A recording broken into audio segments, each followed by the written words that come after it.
How's everybody today? Good. Well, just to wrap up the last game, I would say after watching the film, I would just say it's kind of a classical rivalry game, like a lot of games that we've had with LSU.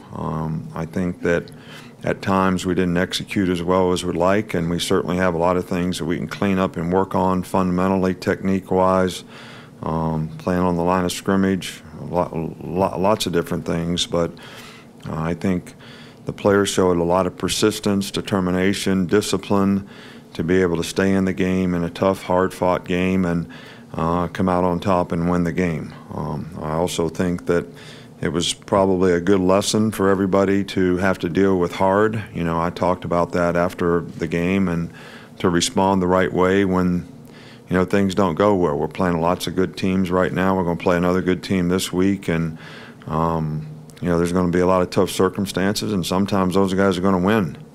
And you got to be able to respond and play the next play. So that's something that we learned some lessons about, I think, too, you know, in this game.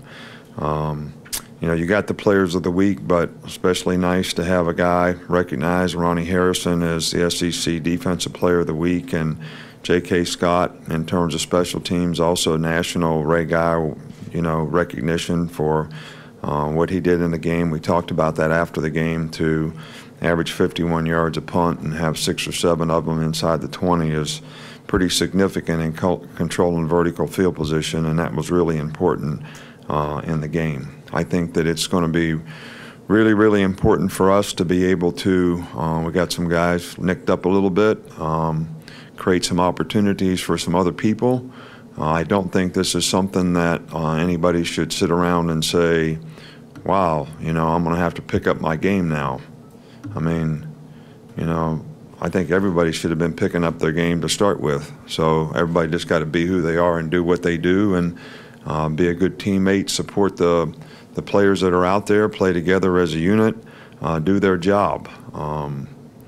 You know, we just, that's the way we need to go about it. I think Mississippi State is really a good team. They had a great year. They won 7 games this year. You know, Dan has done a really good job there in the years that he's been there. He's a great offensive coach, always presents lots of issues and problems for the defense to adjust to. Nick Fitzgerald has done a really, really good job at quarterback, kind of a, you know, very good passer, but great runner, big physical, strong guy that they use him both ways. They've been very consistent in their run pass and the mix of what they do and how they do it. Their defense has shown tremendous improvement. You know, Todd Grantham is a new defensive coordinator there, and they've really done well this year. They're one of the top-ranked defensive teams in the country. They're really solid on special teams. They're highly ranked in almost every category in the SEC in special teams, and their specialists have done a really good job for them, kicker and punter. So this is all around a really good team and a really challenging place to play, and our players need to be ready to respond to it the right way. I'm sure you all know, as I said after the game, you know, Shaun Diont had a successful surgery, and this is something that he'll be able to respond to in a few months, and hopefully be able to come back and have an opportunity to do some things to extend his career.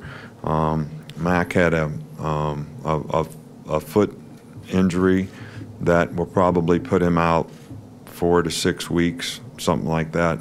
You know, we just have to play it by ear and see how fast it heals. So we got some other guys that are nicked up that may not practice today, but we think they'll be ready to go tomorrow and be able to do enough to be ready to play in the game. Starting back with Cecil.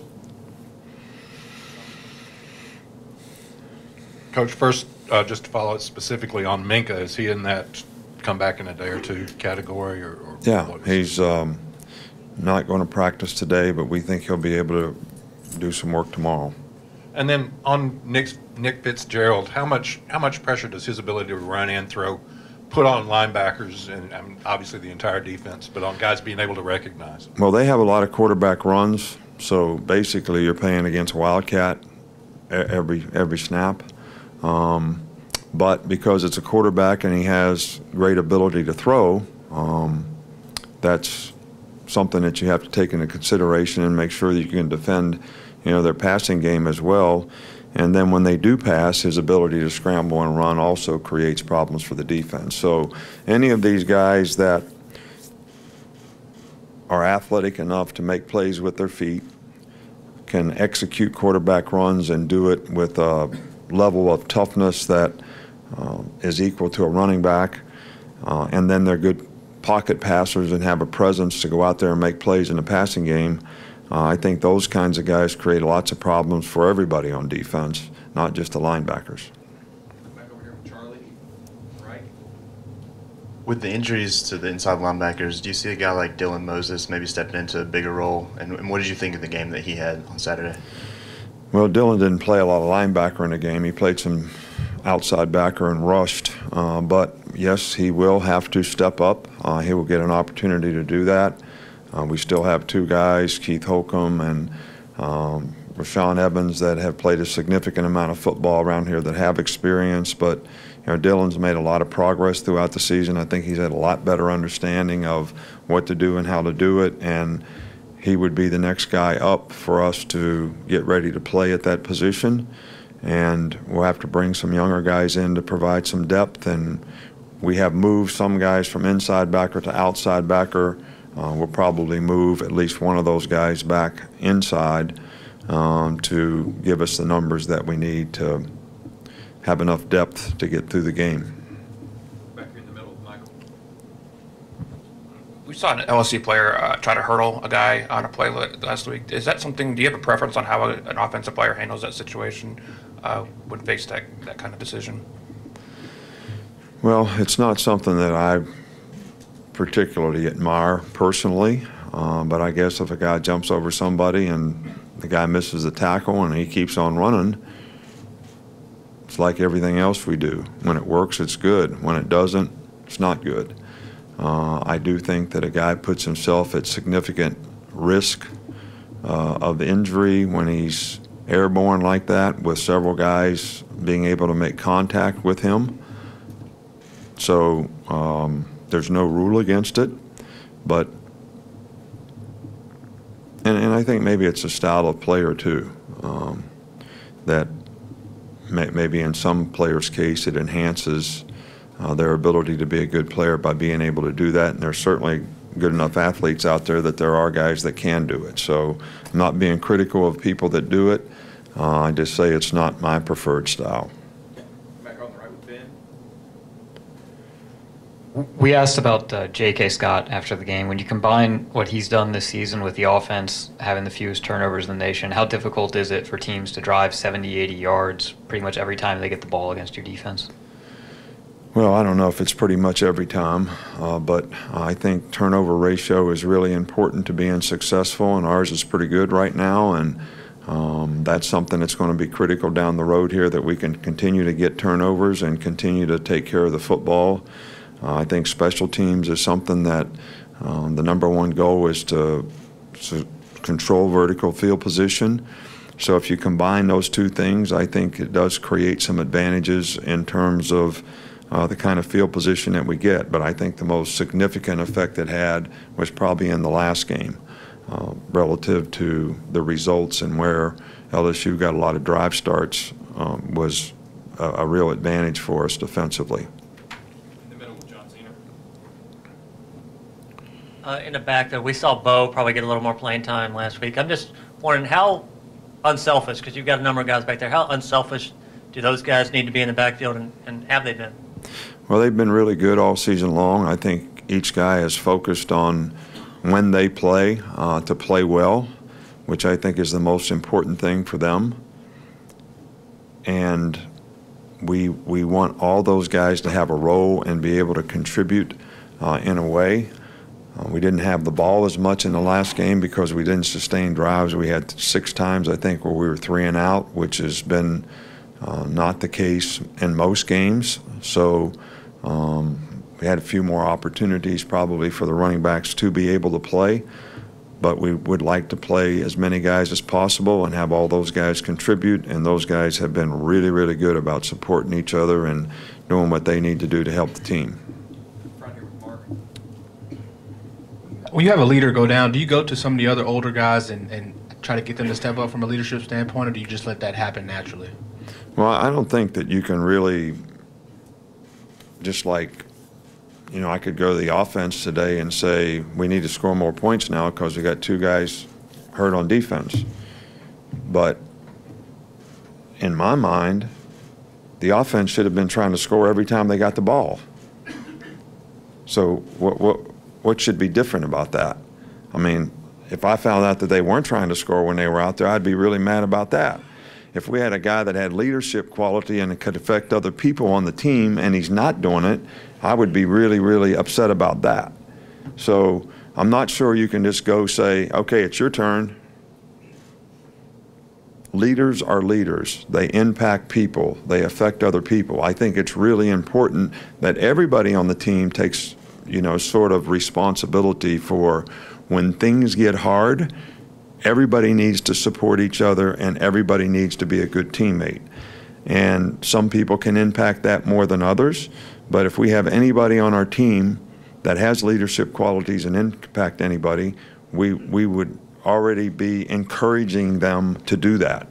And so I don't think that situation changes anything. I don't think you replace it just because it's not there. I think we have leadership on the team, and I think those guys will do a good job for us. Up front with Dwayne. Coach, Shaun Diont, obviously, what things did he bring to this defense that will be missed out? Well, Shaun Diont has a tremendous amount of experience. He's a great competitor. He's tough. Probably one of the smarter players that we've had around here in my time being here in terms of being able to make adjustments, being able to make calls, helping other players play better because of his ability to do those types of things. He is a good leader.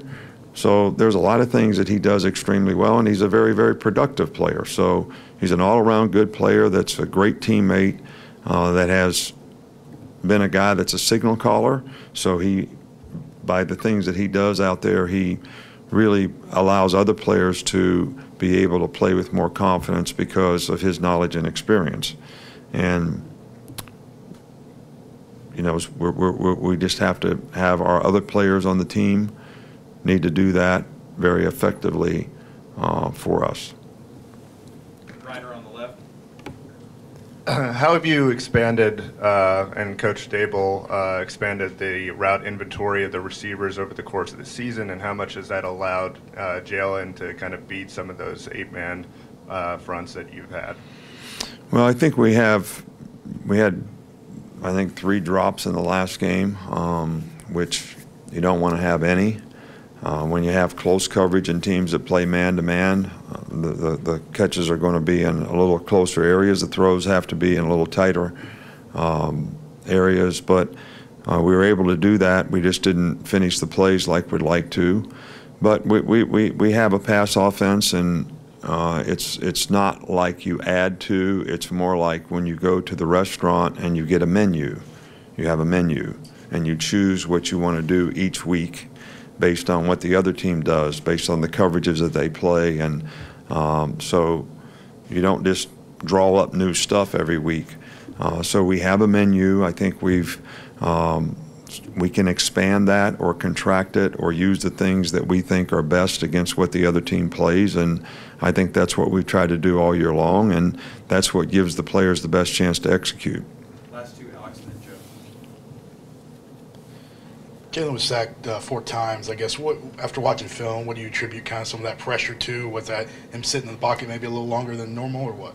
Well, we didn't do a good job of blocking them up front. I don't think we did a good job getting movement in the running game, which has affected our ability and consistency in the running game. And when they created pass situations, we had far too many 3rd and longs, which you put yourself in situations where people are pinning their ears back. And they have some guys that can rush. They have good speed, and we didn't do a good enough job of blocking them. So that's something that we need to improve on. I can't really fault Jalen for anything that he did or didn't do in the pocket. nor do I think he should have done something differently to avoid those things.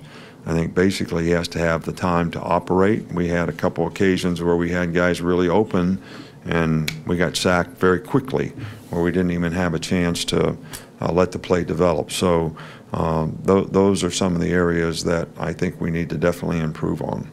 Last one in the back. Coach, when it comes to injuries, particularly late in the season like this, beyond the next man up mentality, what do you and your staff do to ensure that that next guy up, particularly when it could be a younger or inexperienced player, can come in and be successful in whatever role is needed? Well, we just try to coach them and do the best job with them that we can. We try to give them as many repetitions in practice as we possibly can and do the best job to prepare that player to be able to go out there and have confidence when he gets on the field, so he's not thinking and he can go play fast and have the confidence that he can go out there and do his job well. And I think that's a challenge with any young player or any new player that you give an opportunity to. That's what you'd like for them to be in a position to do when the game comes, and that's certainly what we'll try to do with the guys that we have coming up here at the linebacker spot. Thanks, Coach. All right, thank you.